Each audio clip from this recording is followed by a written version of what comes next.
Hi అండి, good morning. Welcome back to my channel. ఈరోజు మన ఛానల్లో కంటికి ఎంతో ఆరోగ్యకరమైన మునగాకు తెల్లగపిండి కర్రీ అయితే మీతో చూపించేస్తాను.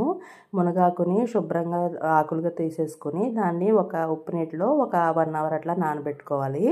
ఈ తెల్లగపిండి అనేది ఏ సూపర్ మార్కెట్లోనో దొరుకుతుంది. నేను ఒక గ్లాసు తీసుకున్నాను. ఒక గ్లాస్కి ఒక గ్లాసు వాటర్ వేసి బాగా బాయిల్ అయినప్పుడు ఉల్లిపాయలు పచ్చిమిరపకాయలు వేసుకోవాలి. దీనికి విడిగా కారం ఏం వేయం, పచ్చిమిరపకాయల కారమే ఉంటుంది.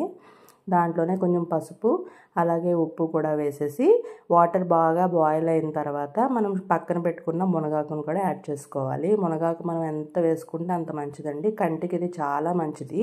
ముఖ్యంగా ఆషాఢంలో అయితే చాలామంది వండుకుంటారు అనమాట. గురువారం ఆదివారం మెయిన్ వండుకుంటారు. అలాగే ఇది బాగా మగ్గిన తర్వాత మనం తీసుకున్న తెల్లగపిండిని కూడా దీంట్లో యాడ్ చేసుకుని వాటర్ అంతా ఇంకిపోయే వరకు ఉడికించుకోవాలన్నమాట.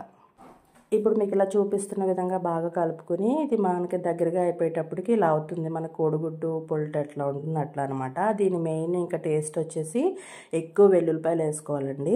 వెల్లుల్లిపాయలు, శనగపప్పు, మినప్పప్పు, ఆవాలు, జీలకర్ర, ఎండుమిరపకాయలు, కరివేపాకు ఇవన్నీ తాలింపులు వేసి బాగా వేగనిచ్చిన తర్వాత మనం పక్కన ఏదైతే ఉడకబెట్టుకున్నామో అది కూడా యాడ్ చేసేసుకుని బాగా వాటర్ అంతా ఇంకిపోయే వరకు ఉంచుకోవడమేనండి. ఎంతో కంటికి మేలు చేసే ఈ తెల్లగపిండి మునగాకుని మీరు కూడా తప్పకుండా ట్రై చేయండి. మీకు ఈ వీడియో నచ్చింది అనుకుంటున్నాను. నచ్చితే ప్లీజ్ లైక్ చేయండి. బాయ్.